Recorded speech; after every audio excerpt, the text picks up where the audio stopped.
Hey everyone, let's continue our discussion about probability and odds, okay? Here we go, probability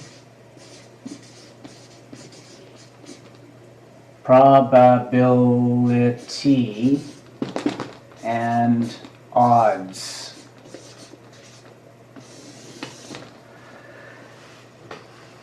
Quick review of what we do know already. When we say the probability of an event happening, we can describe that event using certain notation. For example, if I have 2 green pawns in a batch of 5, so the total number of pawns in the bag is 5, but 2 of them are green. What is the probability of me reaching in and drawing out a green pawn? Okay, well, how many different ways are there to draw out a green pawn? There's 2. How many different ways altogether are there to draw something out? Well, there's 5. So we say, and we use a kind of a short notation here, we say the probability of this event, which we're going to just give it a short form like that. Probability of drawing a green. Now we said that it was 2 ways of occurring out of a total of 5 possible ways. That's putting it in fractional form.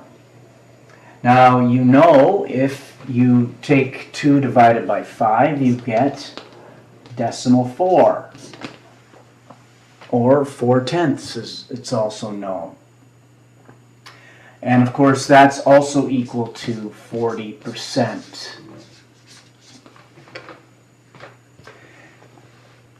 So we have the 3 different ways of showing probability. Actually, I could also say 2 out of 5. So some books and exercises will ask you to describe it in words. You would say 2 out of 5. Now I better put that down. 2 out of 5. I know the exercises that I have in my class, I have a question or 2 to ask you to put it into words. So there we are, 2 out of 5. All say the same thing. What is the probability that you will not draw a green, or that you'll draw another color other than green? Well, we can say probability of not green, or P not G. How many ways are there for that to happen? Well, there are 3 ways out of 5. And using our same logic, we say, well, 3 divided by 5, as you know, is going to be equal to 0.6. And that's equal to 60%. Now, there's an interesting thing that we need to notice here. And the probability of an event happening, in this case green, plus the probability of it not happening, always equal the same amount. And of course, what would that be? Well, it's equal to 100%.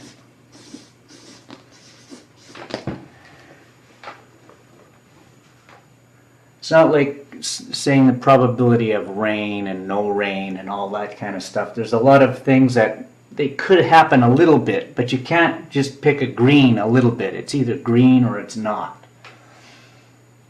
Okay, so we have this example. Probability of drawing a green is 2/5. And we could take this a step further. And I could say, I'll draw a line across there, and I'll even make it darker.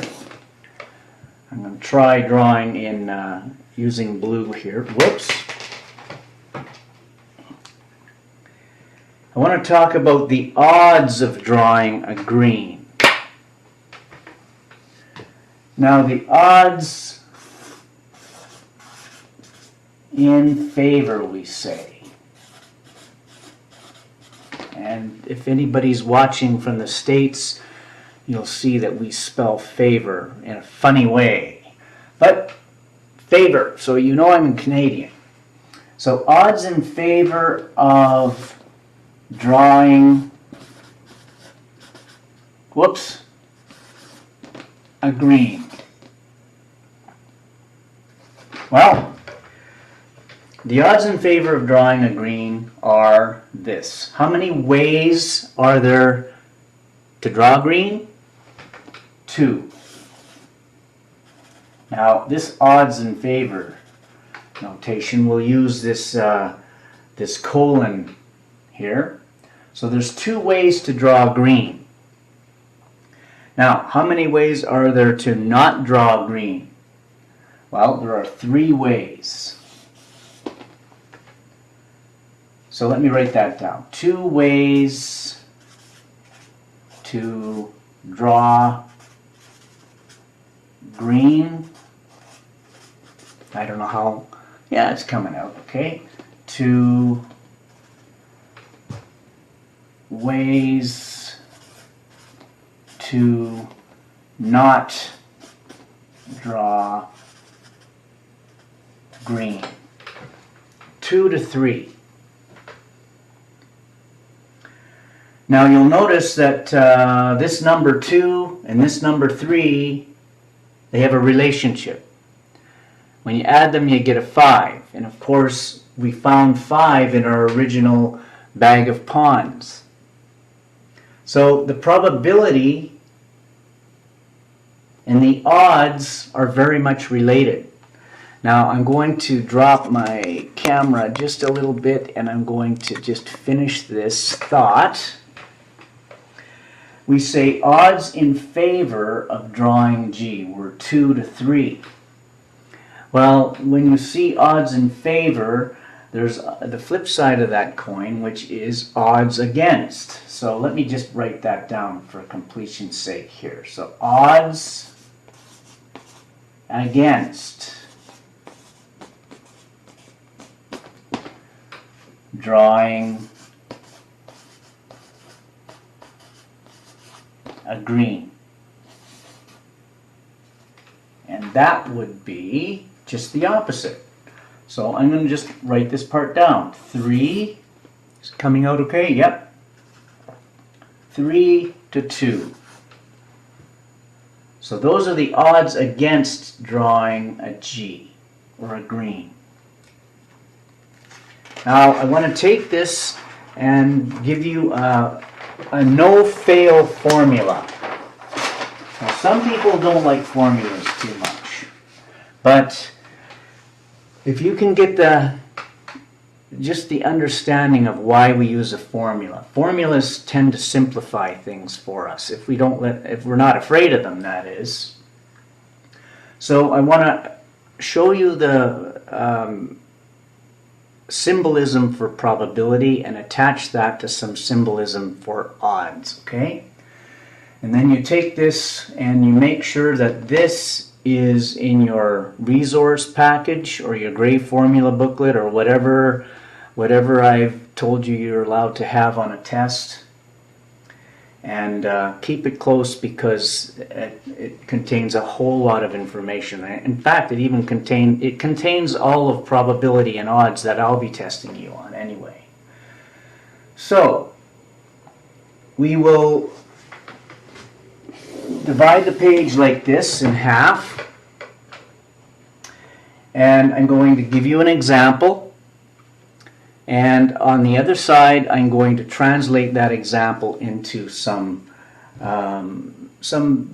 algebraic expressions. Okay, so the odds, sorry, I'll take that back, the probability, I'm going to just give you a statement here. The probability of green, we're going to stick with that. Let's put this up again. Okay, there we are. The probability of green. Now this sign, it's not this exact sign, but this poster is hanging up in our classroom. The probability of a green, I'm just going to give you a fact, equals 1 in 10. I'm going to call it 10%.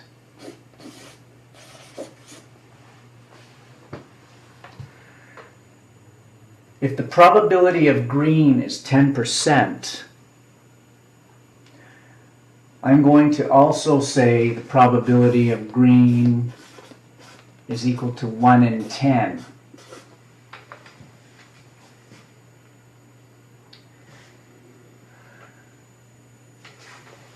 I'm going to make that a little bit bigger because you can't see it all that well. Okay, 1 in 10. So, what are the odds in favor of G? Well, the odds in favor of G are 1.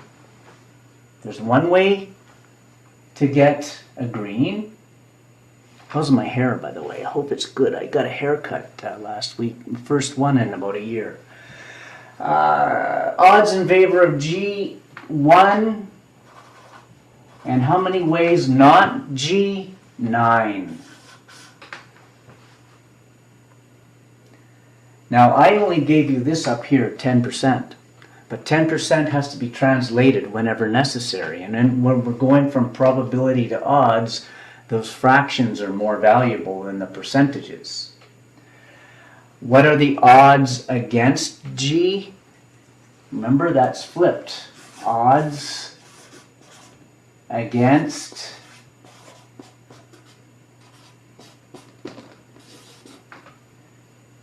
(9 to 1). 9 to 1. So we're going to take this simple information and we're going to move over to the other side and we're going to come up with a formula. So we have to use the fractional form here. I'm going to say the P of G is A over B. Watch this. P of G is equal to A over B. Just as a side note, if I said the probability of something happening was 14%, what would A be? A would be 14, B would be 100, because 14% is 14 over 100. So we have to think fractional notation here. So, what are the odds in favor of G? Well, the odds in favor of G are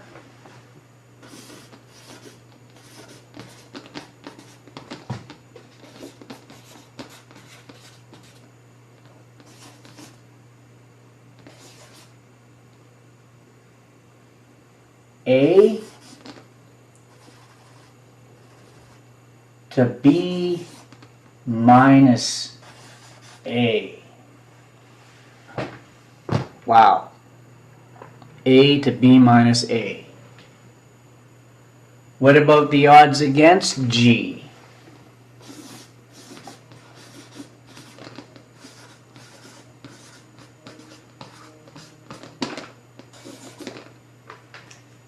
Flipped again. B minus A to A. Let's go and see if this algebraic notation and expression or set of expressions actually works. Where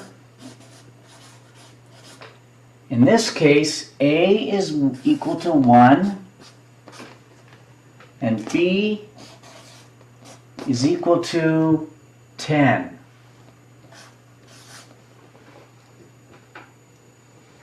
Let's just take, remember, A equals 1, and b equals 10 is for this example only. So, the probability of G is A over B. A over B, 1 over 10. That's what we have here, right?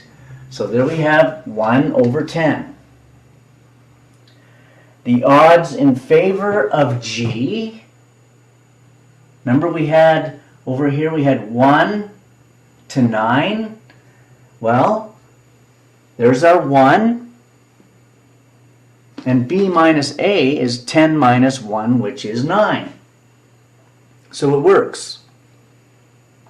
What about the odds against G? This example said 9 to 1. Well, B minus A is the same thing as saying 10 minus 1, which is 9 to 1. So this works. Okay, it's really a trouble-saving device. I would go and put that in your notes right now. Okay, put that in your notes, and it's going to help you out in any question on probability and odds. Let's do one more question related to this.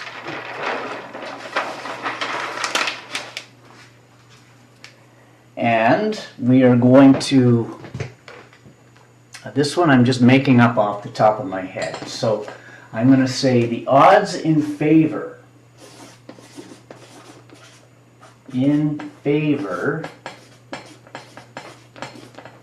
of winning in the game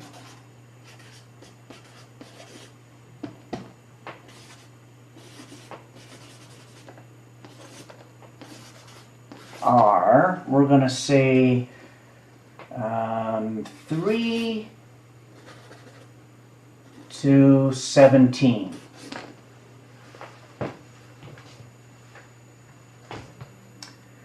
You will remember the odds in favor of something and the probability, they're related.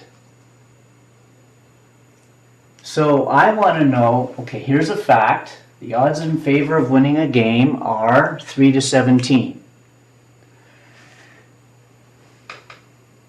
What is the probability?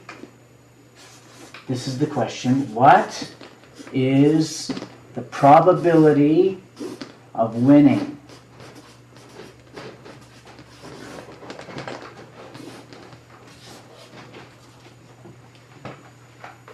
What is the probability of winning? Well, how many ways are there to win? Well, we know that there are 3 ways to win. And how many ways are there altogether? Well, we can take a look at this notation here, and we know that there are 3 ways to win and 17 ways to not win. How many ways altogether? It's 20 ways. So what is the P of winning, or the probability of winning? It's 3 over 20.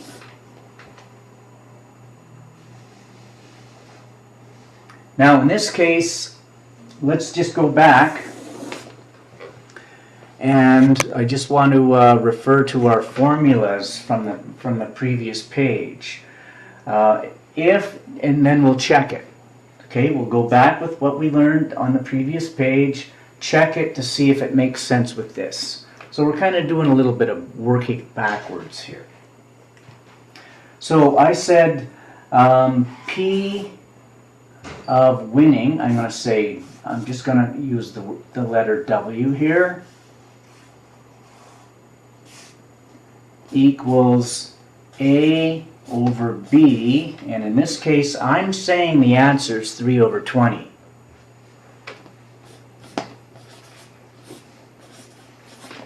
And that implies that A equals 3 and B equals 20. Now this part you might have to replay it 1 or 2 times, okay? So that's just the way it is. What did we say about the odds in favor of something? What was the formula for the odds in favor? Formula for odds in favor.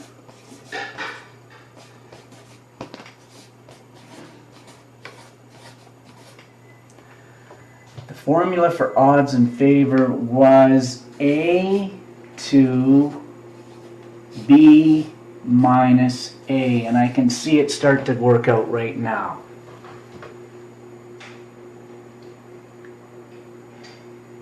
Formula for odds in favor, A. We say A is 3.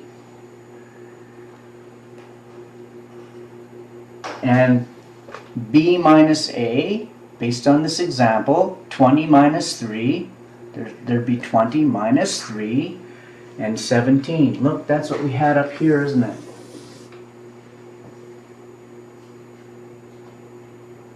So you might be given the odds and asked to regurgitate the probability. Well, having a formula is helpful. Understanding it is helpful, obviously, that goes without saying. But being able to do both is the very best. Okay, if you don't like using this formula, that's okay. That you don't have to. I'm just showing you that it does work. It works all the time. Okay, so I'm going to leave it at that. There's an assignment that will summarize this whole probability and odds chapter, and I wish you well with that, and good luck on the test next week. Take care. Bye. Okay, I'm just went to answer the phone. So 2 others scored the same as her. That must mean E is equal to 3. So E is equal to 3. I'll put that up here.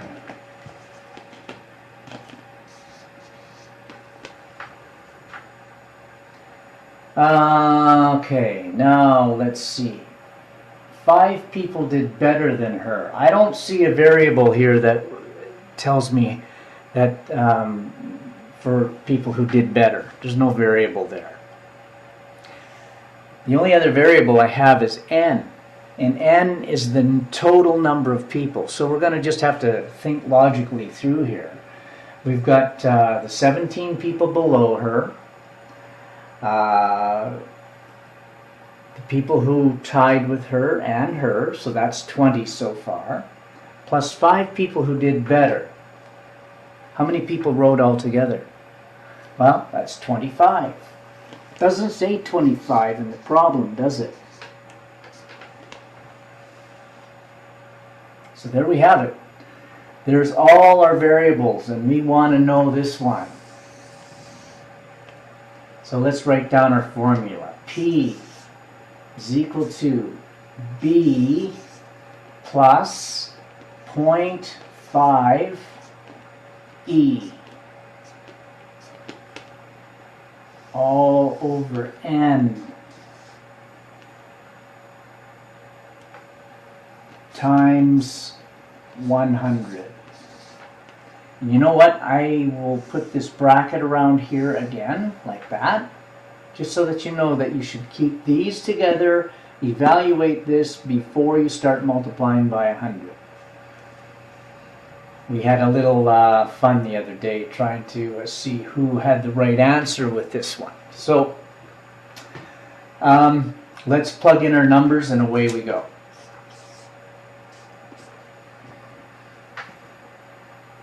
$17 plus 0.5 times 3 all over 25 times 100.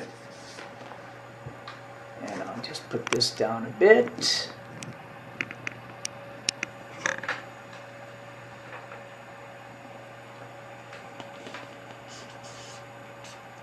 P equals, well, 17 plus half of 3. Half of 3 is 1.5.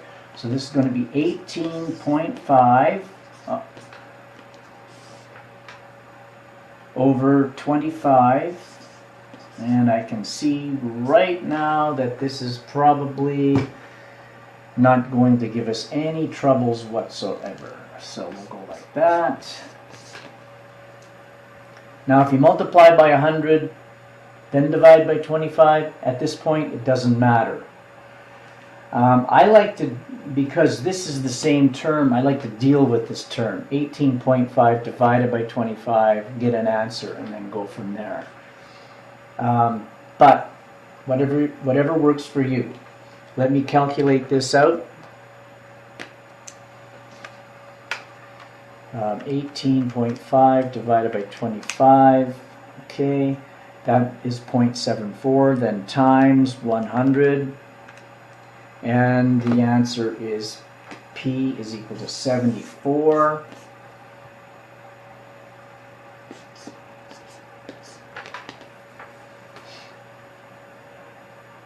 And the notation is this. P74.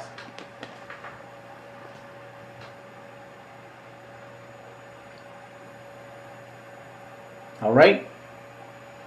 So let's take a look at the interpretation of that. What does P74 mean? It means that Wendy did as well as or better than 74% of the people in her class. That's the interpretation. And what would be the flip side of that interpretation? You could say 26% of the people did better than her. All right? Okay, you might ask me why the 0.5. Well, you know what? That's just a little bit beyond the scope of our course. At some point, you just have to go and just accept the fact that the formula has been worked out. And it's kind of like my way of saying, well, I told you so. All right, so sometimes we just have to trust the formula. Okay, and so remember after that, we did some algebraic manipulation where I would actually give you this letter, the percentile. And I asked you to solve for any one of the others. That's where we get a little bit shaky, I suppose. So anyway, I'm going to leave that percentile topic at that, and we are going to move on to our new topic of mean, median, and mode, okay? So if your teacher happens to have a few questions for you to do right now, that's great. Just follow those directions and let that person set the pace for the day. All right, so take care, and I will see you soon.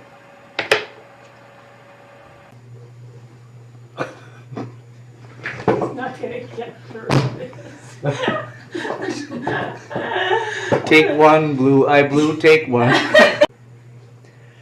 Hey everybody back there in Winnipeg, this is Joe, and I'm going on to the Gold Eyes open house today. As you can see, I'm dressed for the weather.